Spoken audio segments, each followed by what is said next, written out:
Hello, hello, hello, everybody. You know what day it is. It is Wednesday, so it is time for another Wednesday Wisdom Nugget.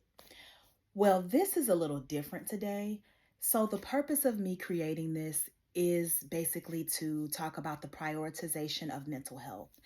And that's what I want to talk about. This is a mental health segment today. It is very, very important. I don't think that enough people know about mental health and the symptoms, especially in the African American community. Being African American with mental health issues, like you're shunned, you're criticized, you're called crazy, you're called insane, and most of all, no one wants to hold your hand. Some days are great, some days aren't so great. I'm going to go through some of the most popular mental illnesses and I'm going to start naming the symptoms. So, if you have family, friends, your loved one, and you're like, you know what? I mean, they just been acting really, really weird. They've been acting like this or they've been acting like that. It's time for us to go through some symptoms, okay? That was the whole purpose of me creating the Kenosha Show. It was to bring awareness to mental health. So we're going to start with ADHD. That stands for Attention Deficit Hyperactivity Disorder. And some of the symptoms of ADHD are, and I'm reading from google.com, being unable to sit still, especially in calm or quiet surroundings, constantly fidgeting, being unable to concentrate on tasks, excessive physical movement, excessive talking, being unable to wait their turn, acting without thinking, interrupting conversations. Now, everybody shows signs of this every now and then, but I'm talking or referencing people or a person that does this every day. Those are the symptoms for ADHD. Now I'm going to move to bipolar.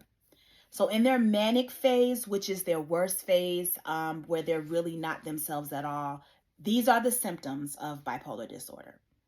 Feeling very happy, elated, or overjoyed, talking very quickly, feeling full of energy, feeling self-important, feeling full of great new ideas and having important plans.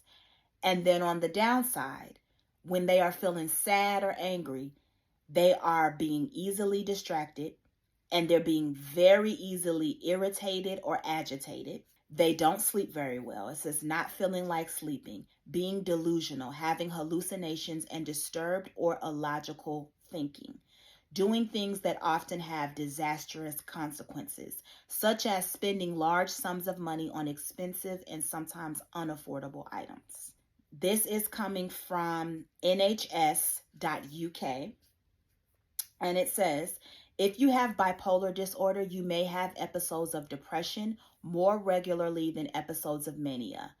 Between episodes of depression and mania, you may sometimes have periods where you have a normal mood.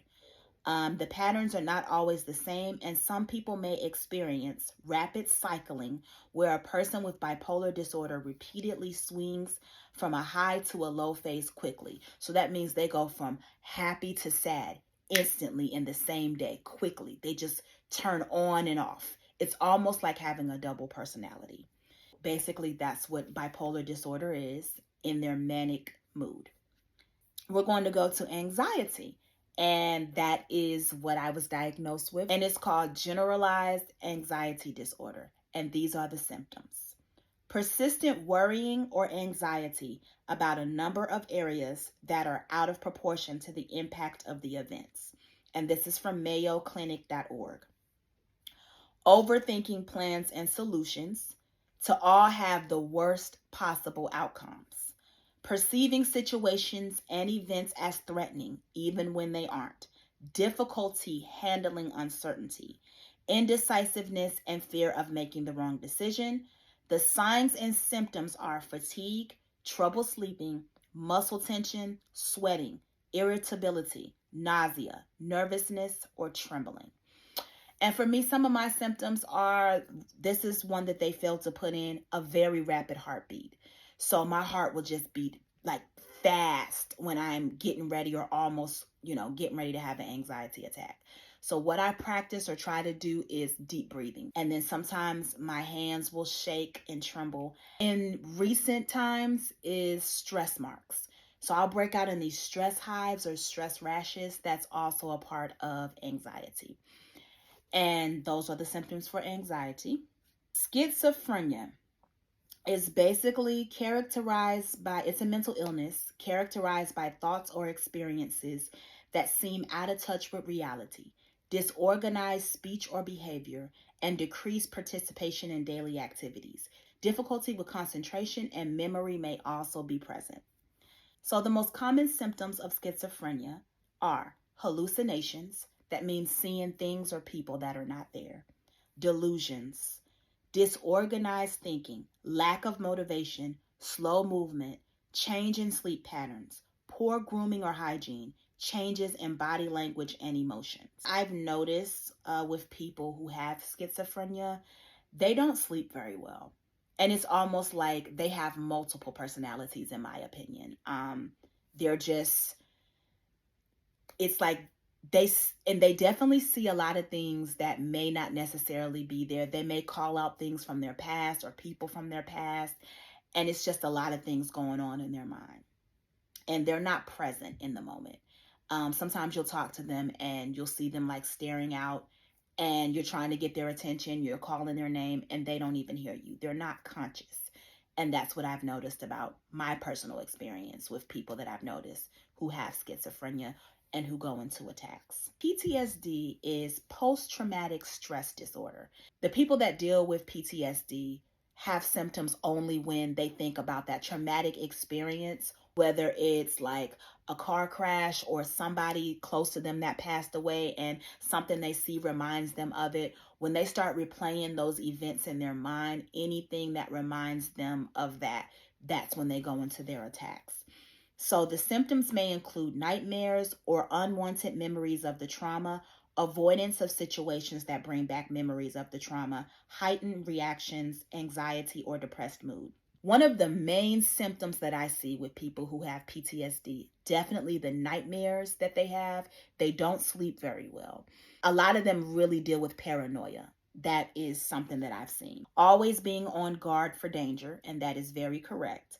Self-destructive behavior, such as drinking too much or drinking too fast, trouble sleeping, which I already said, trouble concentrating, angry outbursts, or aggressive behavior. And I have seen that from people who have PTSD. They get very angry very quickly because it is a protection mechanism. Those are the main ones. There's plenty others, but I really just wanted to focus in on those main mental illnesses. So if you have a loved one, if you have anyone, or even if you yourself are kind of displaying signs or symptoms of any of those illnesses, it's time for you to take the next step to get checked out. If somebody you're talking to, they just can't tell where they're at, they don't know where they live, they don't know their name, they've just totally lost all consciousness, it is now a medical emergency. If they cannot function from day to day, if they can't think clearly from day to day, if they don't have logic, if they don't know what to do and they just feel like they're outside of themselves, it's time to get help for that person. And the number for that is 988. So even if it's you, it's time for you to get help. And it's definitely time to seek help if you have any thoughts, or if you have any attempts or thoughts of trying to commit suicide. If you're thinking about suicidal thoughts, if you're thinking about committing suicide, if you've tried to harm yourself, if you're actually hitting yourself, beating yourself up, it's time to seek help. That is now a medical emergency. You're just not here mentally. You're not here. And it's just over a span of days. Like, you don't know what day it is. You don't know your name. It's time to seek help. That is a mental health emergency. Just like how you would call 911, go ahead and hit 988. You can text or call. Journal, and I do believe in journaling every day. I believe in God. I believe in a higher power. I read my Bible daily. Therapy, meds, there's so many things. Get around family, friends. Do not go through this by yourself. Everything is going to be okay, and the sun is going to shine again. I promise you, just keep going, keep moving forward. Do not think that this is the end. God bless. Bye-bye.